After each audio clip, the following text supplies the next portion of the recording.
Life has a way of piling on, and I think we've all been there, right? When one task becomes 5, one missed day becomes a month without momentum, one small doubt becomes a fog you just can't shake.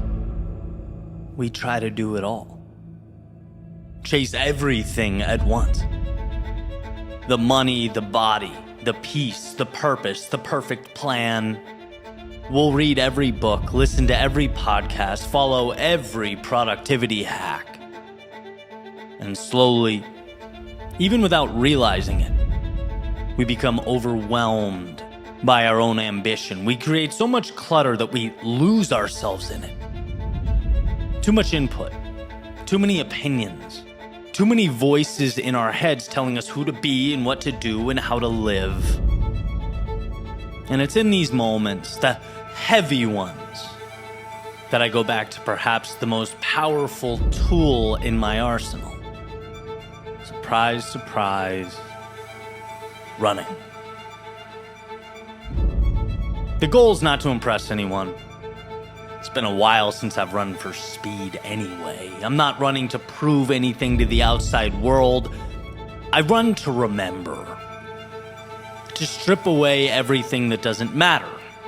To filter the noise and return to something real. Because running is, amongst other things, simple. In fact, it is perfectly simple, and that's why it's powerful. No titles or notifications, no algorithm. Just the earth beneath your feet and the breath in your lungs. There's one thing to do and one thing only. You keep going until you reach a destination of your choosing.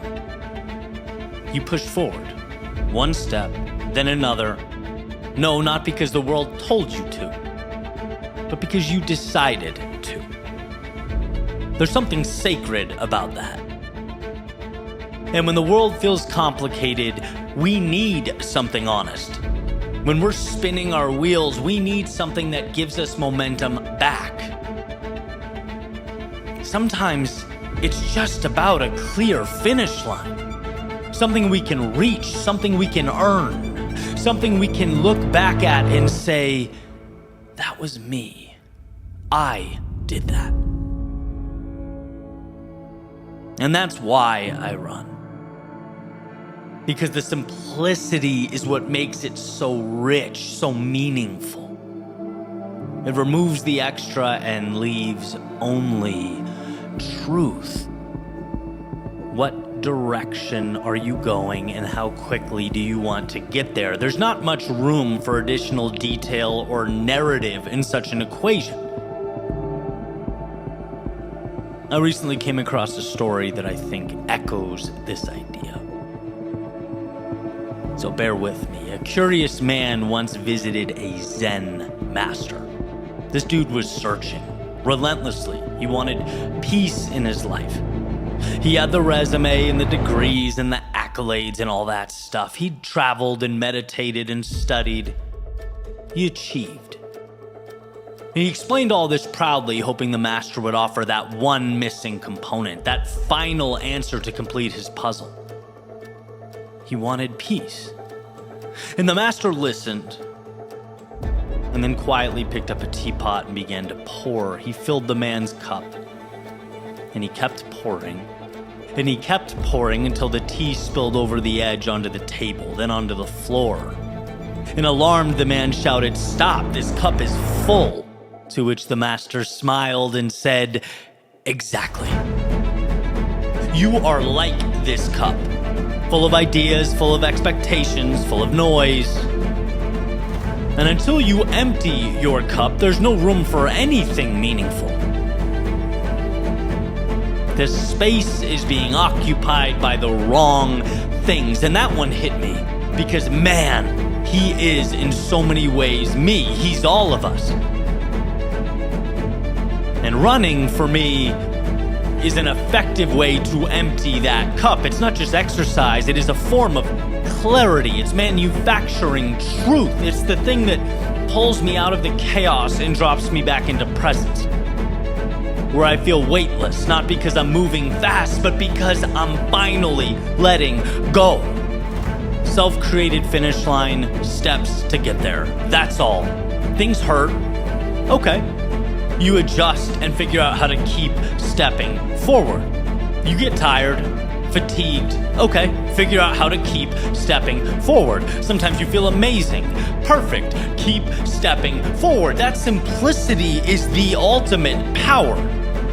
And maybe that's what we're missing when we feel stuck. Not more effort, not more tools, but less noise. Seek out that simplification, that clarity. You don't always need to add. Sometimes the biggest addition is what we take away. We need to subtract, let go of the weight, let go of the pressure, let go of the need to have it all figured out. Put your shoes on, step outside, and start running. Let the miles strip everything back to the basics, because clarity doesn't shout, it whispers. And the only way to hear it is to quiet everything else. So if you're in a season where the world feels too loud, where your mind is spinning and the path feels uncertain, don't force your way through it. Empty the cup. Go find that quiet road. Let your feet hit the ground. Let your breath become your anchor and the simplicity pull you home. The world will be waiting when you return, but you will come back lighter, sharper, stronger, and most importantly, you will come back as you.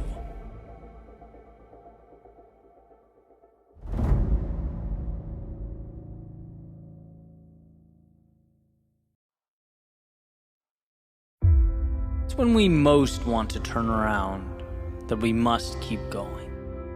When all we see is darkness, that we must have faith in the light.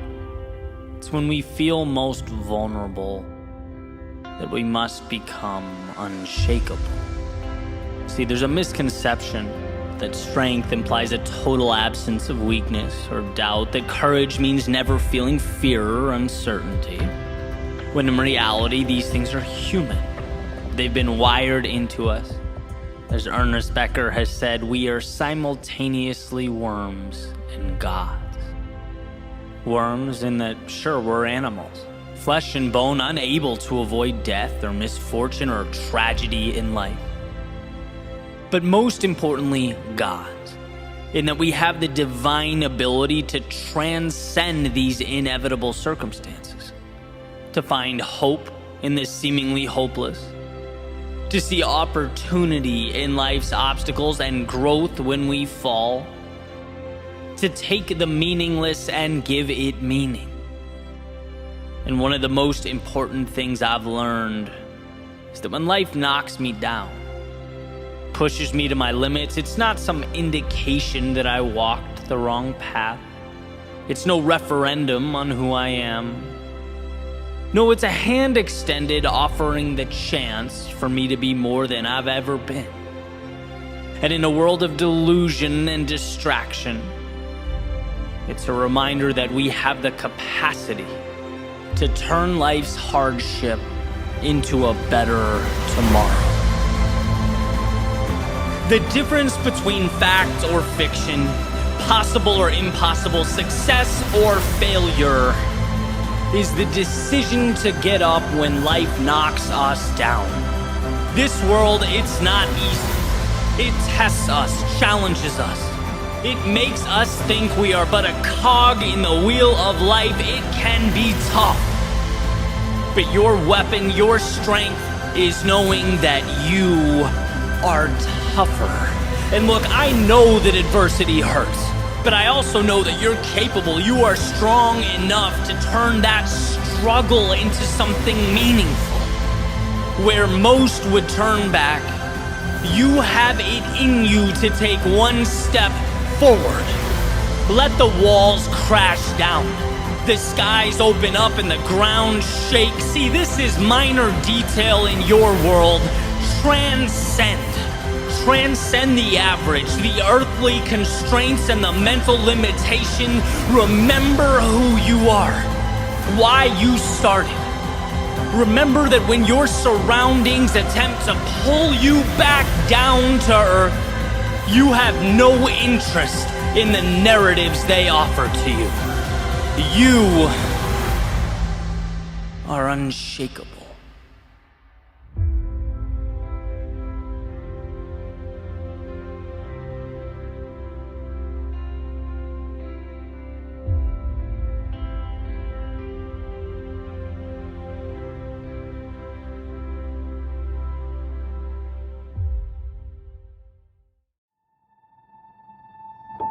So imagine years from now, way down the road, you're older, sitting on your front porch, kind of fists propped up under your chin, you're staring out and thinking about your life. You're thinking about the decisions you made, the things you did and didn't do. What would you be thinking? What would you change? Would there be regrets? Now, there's a lot of research around this topic, and in one of the most important books written on it by Bronnie Ware talks about the regrets of the dying. And one of them is wishing I had the courage to live a life true to myself. Right, so you're sitting there, you're looking out and you're imagining, what if you acted differently? What if you tried? What if you started? And you go back to that moment where you were looking fate in the eye and you had to make that decision, right? That singular decision. It showed its face repeatedly, but the decision more or less remained the same. It was vulnerability or safety. Choose one. Vulnerability or safety. Safety, that innate desire to not disrupt or challenge the way things are. Even when you know in your core there's more out there. See, safety is the wolf in sheep's clothing. Watching life happen through a window is incredibly safe. But it means you're forfeiting the essence of life in exchange for a front row seat to watch others live it. It means you don't capture that adrenaline that drives us. You don't take part in the emotion that excites us. It means you don't meet the people who would change your life, and you don't see the places that would take what you know of reality and transform it. No, equating safety with contentment is the product of outdated thinking, an outdated operating system. It's indicative of a way of looking at the world that used to be life or death, but now in 2020, in modern day society, it's regret. And the first step in changing something is to become aware of your current circumstance. It's to realize you're not wrong or guilty for thinking small or taking a back seat to fear. That's what humans do. It's our default setting. But it's your fault if you don't do anything to change it. It's your fault if once recognized you don't pick up the pieces and create a different narrative. You know, I always say the most important changes we can make, they're simple. They're not easy, but they are simple. And that road to something new always starts with seeing beyond the confines of the world that you've accepted for yourself. Understanding the reality that dictates your reasoning, thought patterns, and decision-making can change. Because, my friends, if you can remember one thing and one thing only, it's this. Fear is not the enemy. It is the ally you need most. Inaction is the enemy. Doubt is the enemy, not fear. Seneca says we suffer more often in imagination than reality. Mark Twain has says, do the thing you fear most, and death of fear is certain. It's like jumping into a pool on a hot day. You get a second or two of discomfort before you can acclimate into something better. See, people are stronger than they think they are. They are adaptable. They are resilient.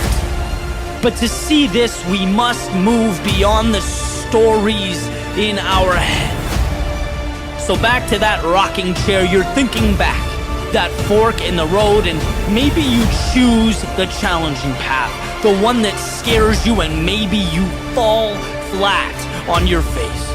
But you get up a little smarter, a little better equipped, and you keep going. And maybe you fall and you fail again and again, and then comes the criticism. But you see that maybe criticism doesn't kill you. In fact, it does nothing if you don't let it. And again, you pick yourself up and you carry on. And you pick up some allies along the way. You expand your skill set. You drive towards mastery. And day in, day out, you continue to fall, to trip. But eventually you look back and you see something you haven't seen before. Distance. And you realize you are not the same person you once were. You realize what you have right now, simply through a process of falling and rising again, you have redefined your existence. You've redefined what's possible. You've redefined the people, the places, the things that matter. And it dawns on you that falling, that fear, that the unknown wasn't the problem, that's not scary, it's just part of being better. It's the cost of greatness. You've been looking at things wrong, hiding from exactly the thing you should have been running towards, allowing into your life the very things that held you down, making you think comfort was the goal when it was shackling your feet to the ground, and advising that spectating was a good thing. No, not you. And when you sit down on that rocking chair and you look out, thinking of the life you made, let it be one of adventure. The failures that made you stronger, the wandering that unveiled life's beauty, and the ends that became beginnings, because that is the essence of a life truly lived.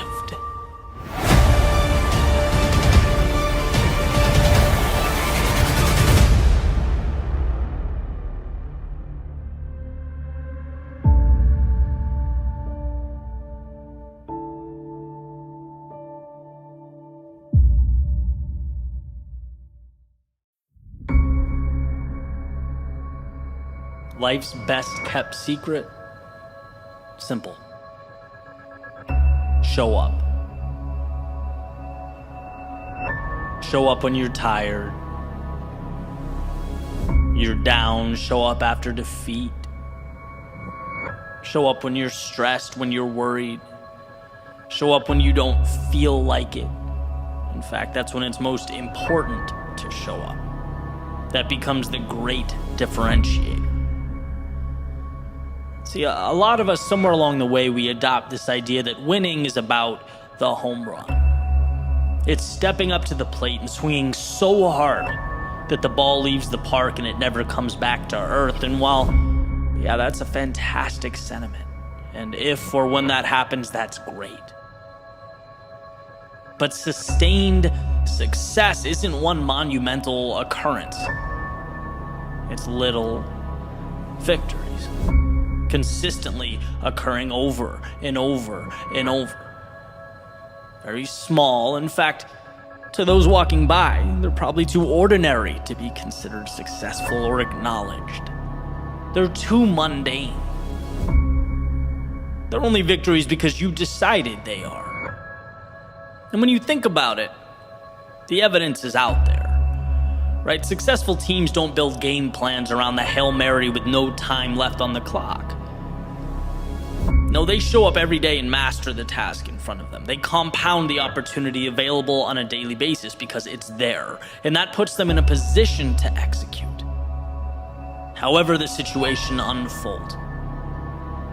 They showed up when it quote-unquote didn't matter, And that, of course, means everything when it does matter.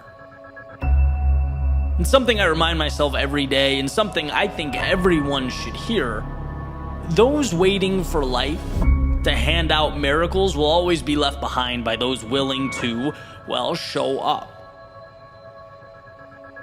When it's not fun, not sexy or exciting, days when you're tired, when you're weak, when you feel like the weight of the world is on your shoulders because, well, we all know that happens. We all know how easy it is for that to be the excuse or become the free pass, especially when you know in the back of your head this is practice, right? This is a rep. The world won't end if you sit this one out. But if you wouldn't sit out the real thing, the Super Bowl of your pursuit, then we have to understand the value of the mundane staircase leading to that event. Each seemingly insignificant step is your Super Bowl. It's not that it's close to the same, it has to be the same. It's the old saying, you play the way you practice, but turned way up. Now we're saying there is no difference. And when the lights are turned on and you're standing on that stage, it's not some new experience you have to figure out and navigate. It's the continuation of that staircase, of the old, of the familiar. You showed up then, and you'll show up now. When you were unsure of yourself then, you didn't hide. You trusted yourself, and now that same trust stands by your side. When you were tired, weak, when you had 9 million things on your mind, you didn't bail. You blocked out the world and you found clarity, and now that same clarity simplifies what lays before you. When you felt discouraged or the finish line felt too far away, you reacquired your meaning by simply executing, by being there. And now every part of you will execute here, just the same. So while it's their Super Bowl, their championship, their one shot, this is your everyday. It's your DNA. It's watching that ball roll down the hill that you created, pushed by momentum you brought to life. You'll do what you came here to do because you made that decision. Every step along the way, every single day leading up to now.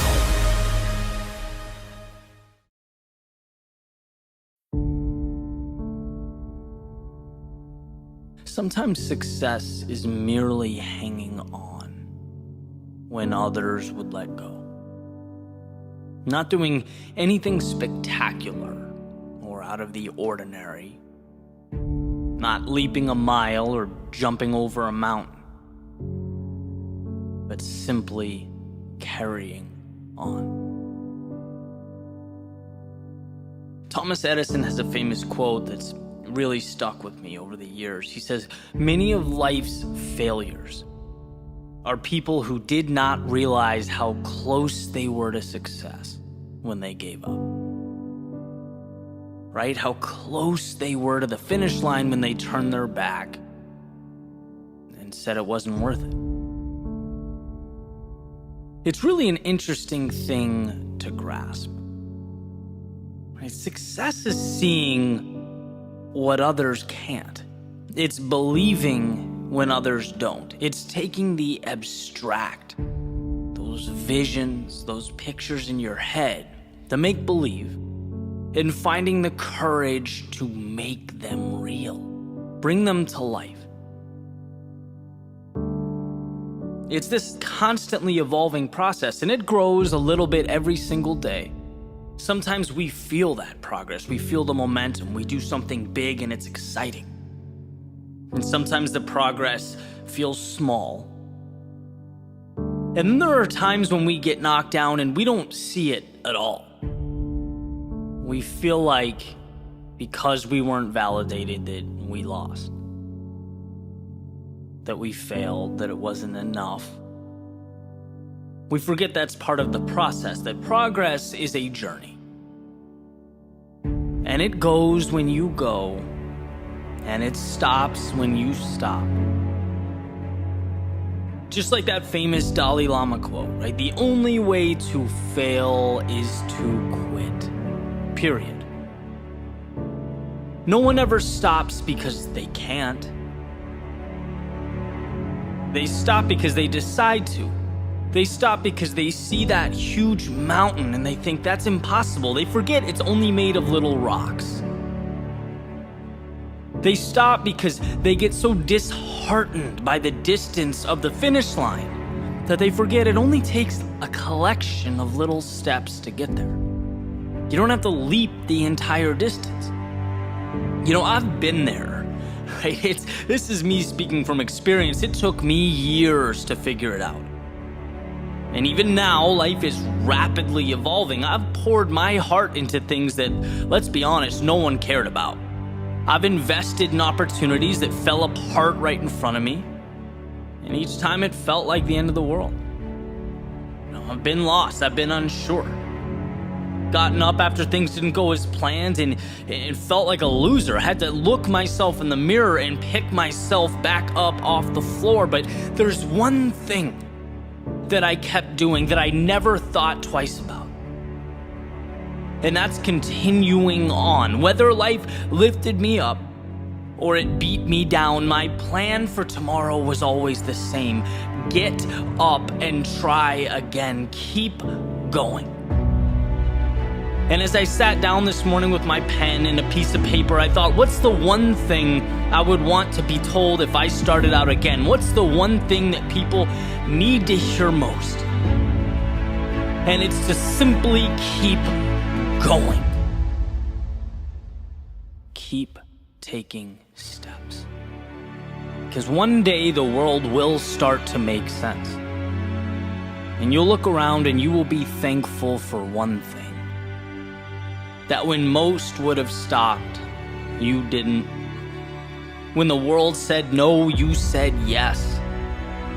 There is nothing so powerful as a soul that refuses to back down. See, persistence is not an important thing or an essential thing.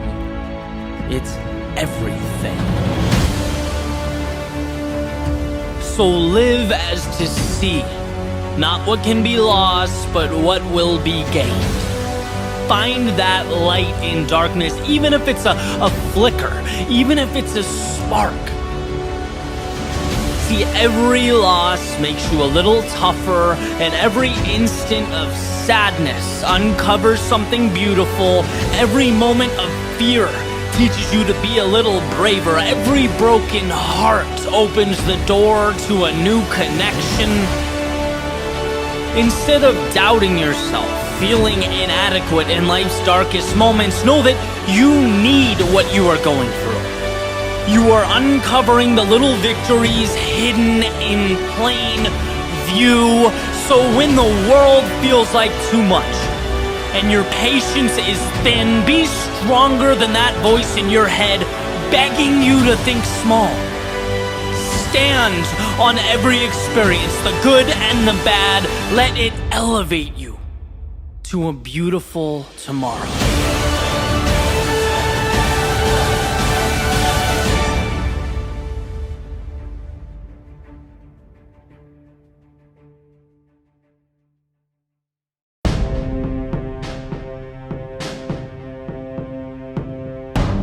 Running into the storm. When the skies are black, the wind pushing me backwards, everyone and everything around me running away in the opposite direction. Yet I continue on, step by step to the heart of the dark, looming, ominous unknown. Is there doubt in some capacity? Yeah, of course there is. When everyone around you is acting in unison, doing the same thing, any rational mind's going to stop and ask why. Do they know something I don't know? Perhaps. Yet I continue on. Initially, the struggle isn't even physical. Raindrops fall, the temperature cools, the wind intensifies. I have to put a little more emphasis into every step, but there's no pain. At the beginning, the struggle is mental. It's a war of ideas, that unsettling feeling in your stomach. And whatever this is, this darkness overhead, it's certainly out of their comfort zone. Should it be out of mine? Am I brave or crazy, wise or naive, living on the edge or just being stupid? How fine is that line?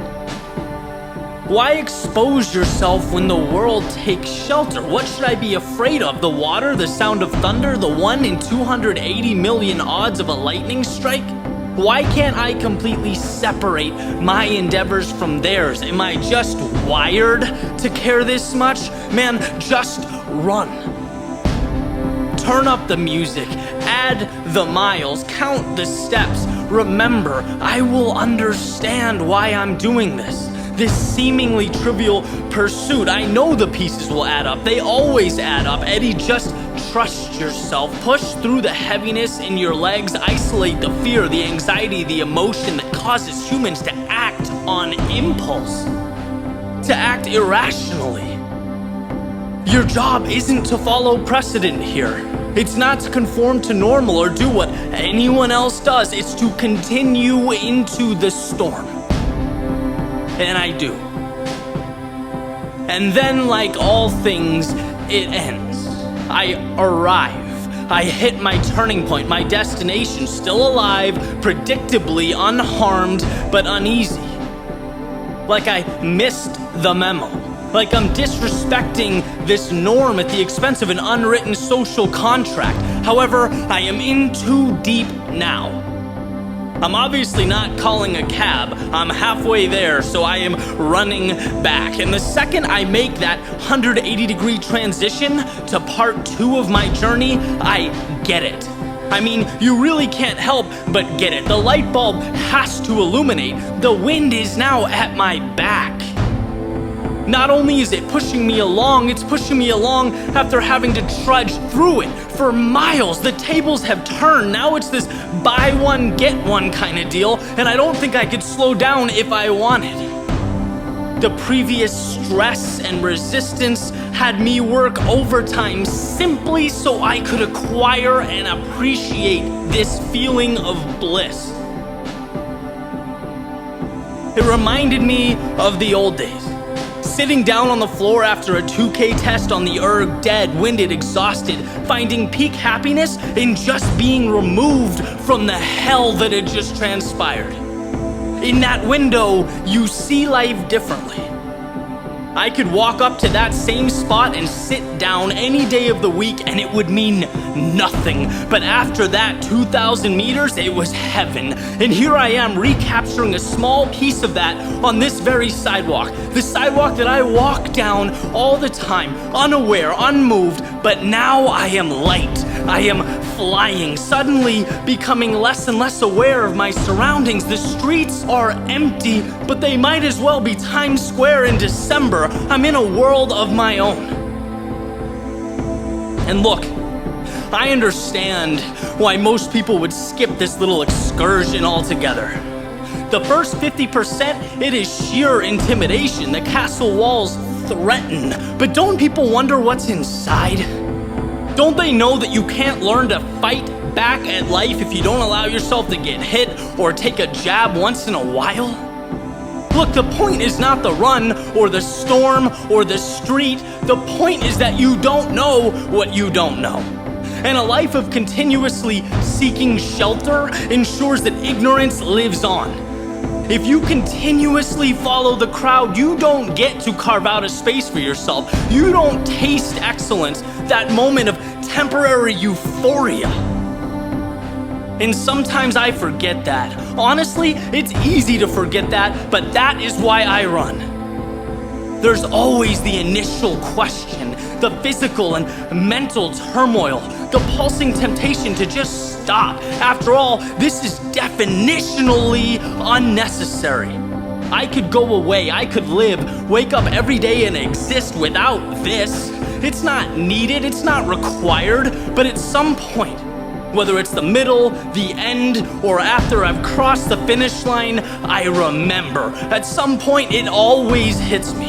I'm awarded that feeling of completion, a high that can't be found unless you've paid for it. See, people run towards security. People run towards safety because it's instinct, because they don't know. These trivial runs, they teach me over and over again that you literally do not know what you're missing until you grab fear by the hand and take it along for the ride.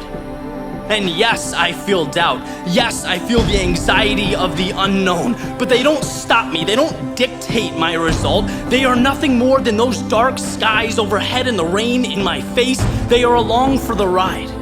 I run through them while they watch, silently observing as I transform into something extraordinary. That discomfort, it did not deter me, it made me, and that's why I run.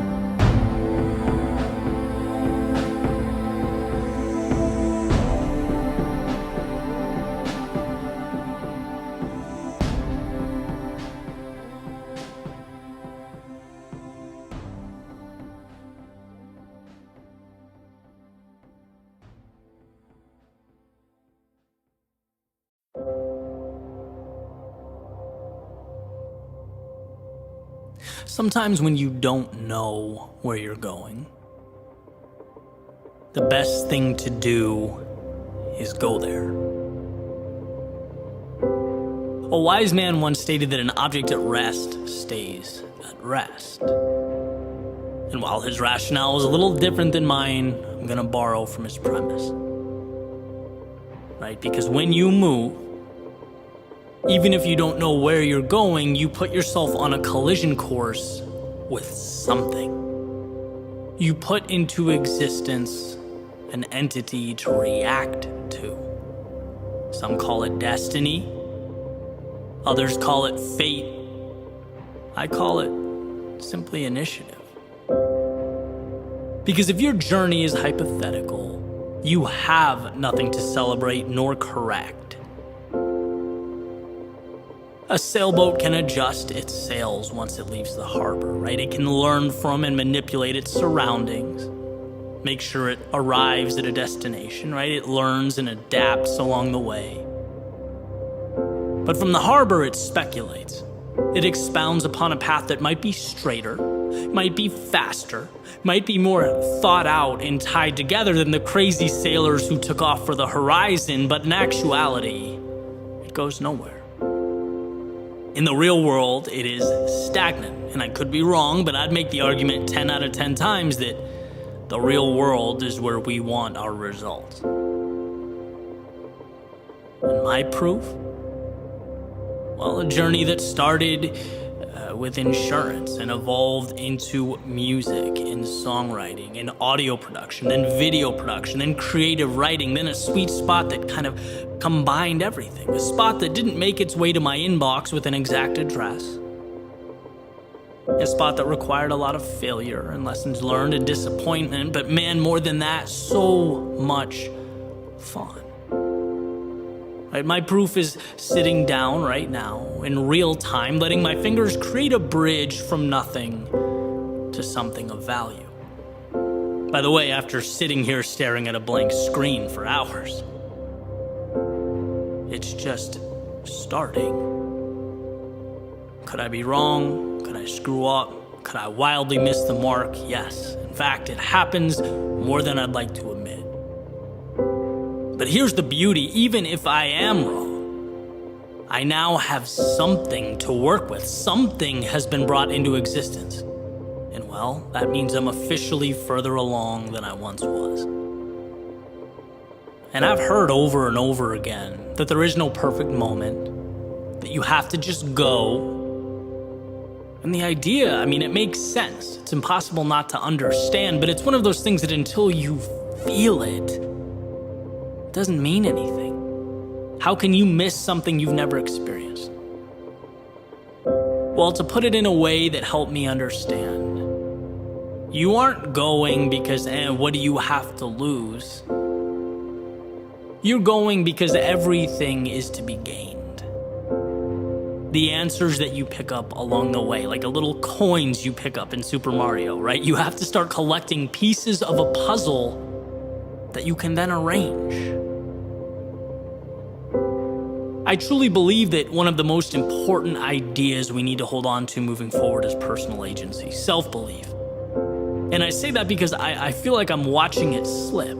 There are cases where we literally don't know or understand that it's within our own ability and control to change our lives.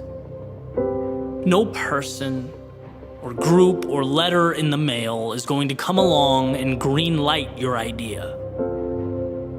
In fact, you might not even really know what your idea means or how it will look.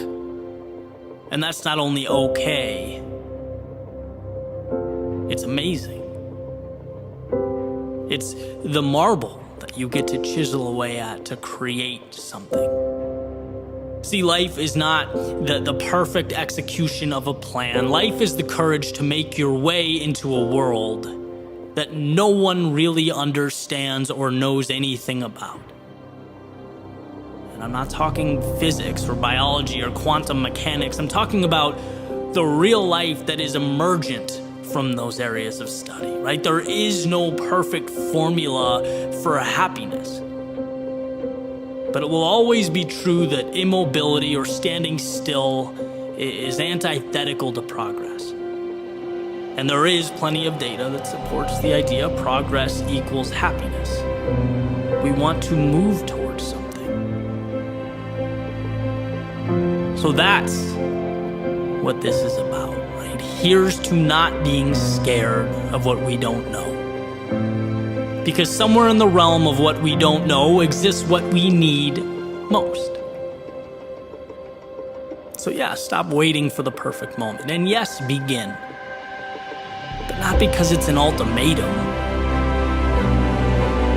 Do it because the things that make life fun and intriguing and exciting ultimately worthwhile, they live on the other side of your front door.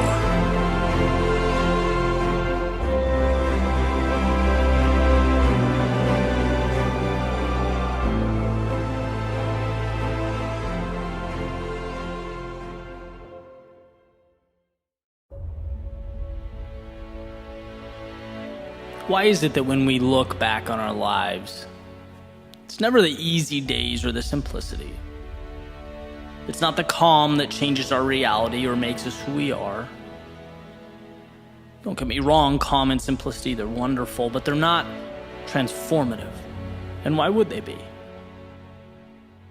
Why would we change or seek to obtain more without a reason or incentive?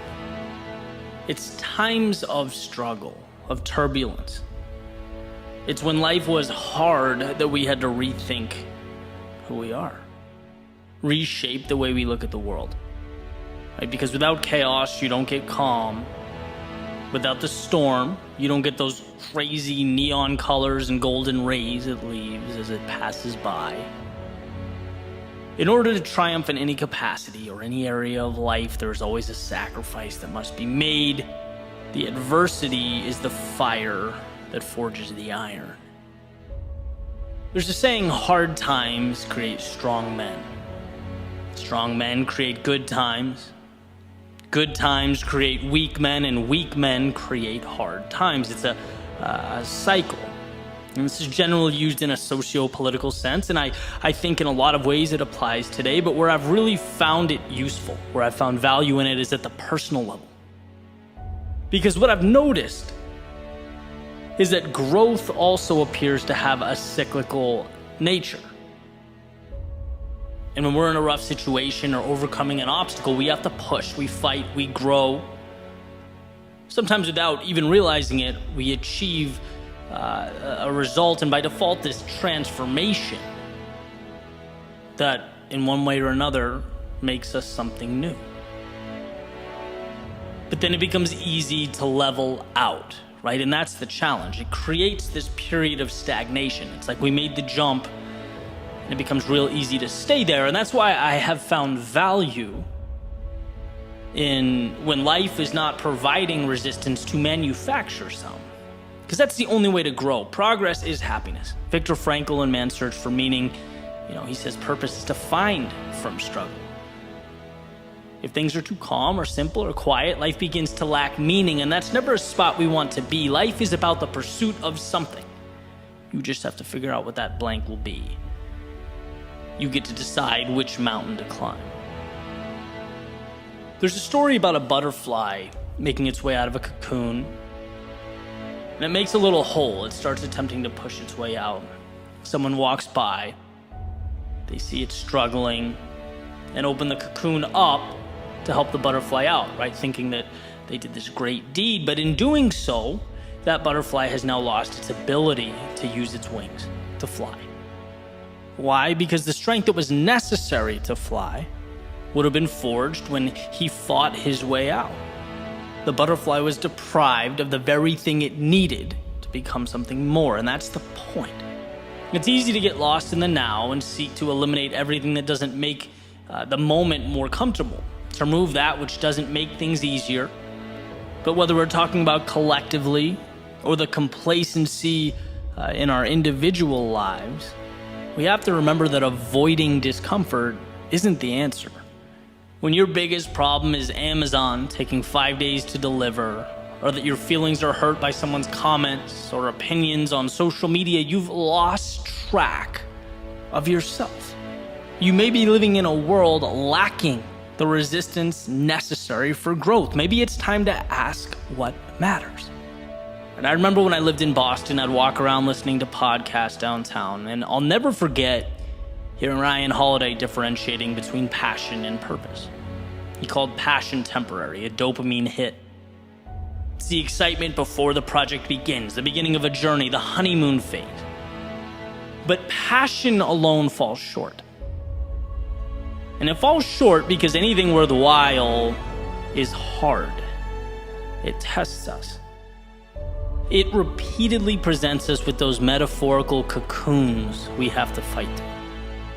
We have to earn our stripes, grow our wings, and if we stop at passion, there's no reason to battle on, to take the punches, knowing that they will create for us a tomorrow full of infinite possibility, and that's where we need purpose. That's why it matters. We need something bigger to march towards, a destination that's meaningful, to remind us that those challenging times, they're not a burden. There is no poor me here. They are the fire that sharpens us, that whispers to us not only the importance of carrying on, but the power contained within ourselves to do so. This world, it is not stacked against you. It's never the problem or the obstacle. No, it's the opportunity laid out at your feet. And it's in those very times when we're uncomfortable, when we're unsure, when we don't know where to draw our strength, that we need to remember it comes within. It's an idea that is brought to life through courage, through understanding, through the trials and tribulations of life that didn't intimidate or hold you back, knowing that life has given you everything you need to blaze your trail. So don't be afraid to let it take you somewhere new.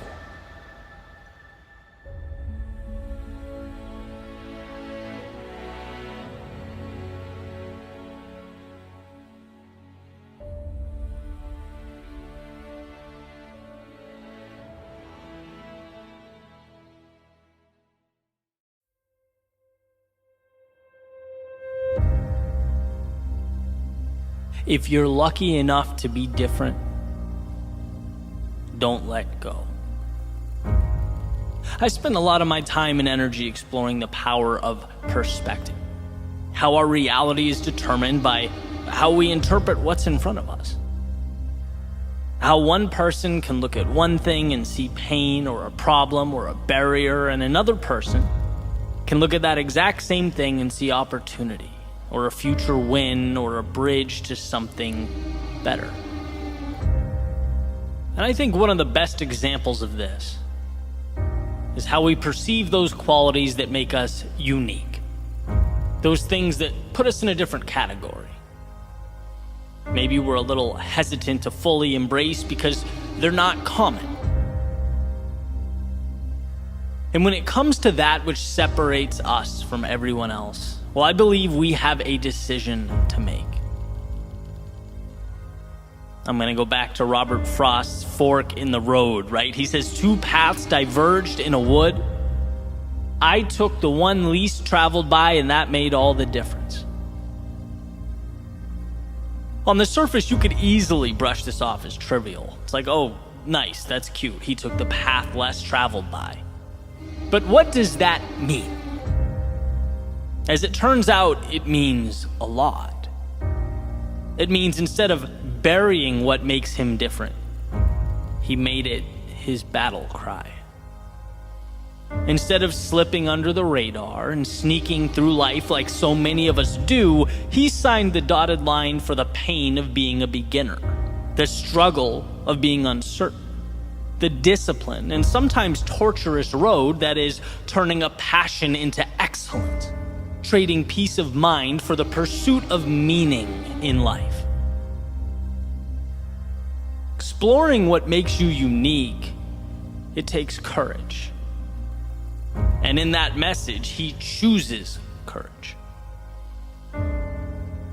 Because it's not just that you're alone. Taking that path means every step of the way, your mind screams at you reminders that you're alone. It's not just fighting traffic patterns, it's fighting your DNA. It's resisting that impulse to please sit down, shut up, and blend in. So is it a trivial decision? I'd say not really. Maybe even the most important decision you can make. Because I promise you it's not your commonality with those around you that will bring fulfillment, that will leave a mark on your life and the world that surrounds you. No, it's that thing that's unequivocally you, that's a little out there, that's somewhat strange, that you don't know why, but its gravitational force pulls and pulls and pulls. A tug of war, where one side begs you to just relax, conform, do less, begs you to never be laughed at or criticized, to take the easy road. Then you have the other side, poking, prodding, asking you, hey, yeah, but what if? What if you sacrificed the comfort of right now? What if you explored? What if you took that which you love and you ran with it? What if you worked for a delayed payday? What if for a moment in time, when people ask you what the plan is, you have to look back and say, you know what, I'm not quite sure what I'm building, but I'll keep pivoting until it's so clear you can see it from the moon. Those are the paths that pull us apart. And every time I've lost my way, it's because I've doubted my unique path. And I mean that every time. It's when I become impatient with the journey or look around and see someone else winning in a different arena using different methods, different strategies, see the latest trends and success formulas. Hey man, I want part of that, right? I'm human. I want to win. I want to succeed.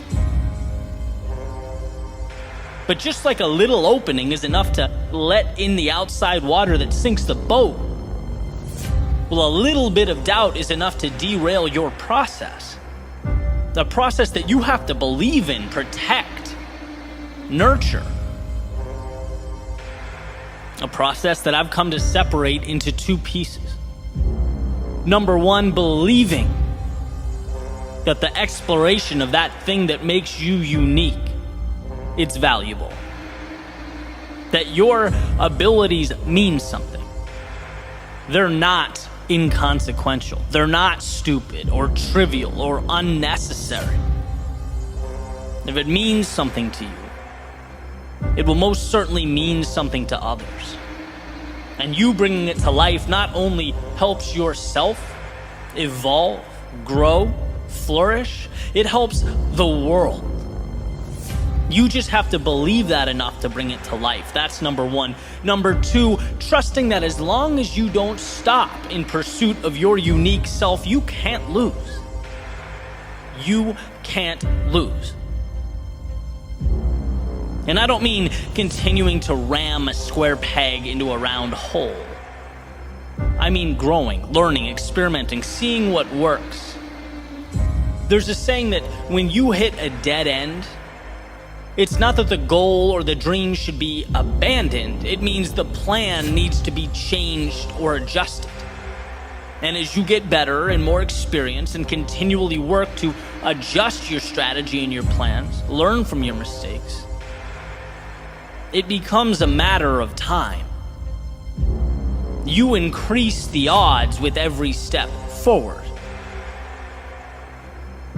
Being different is the most precious thing afforded to you.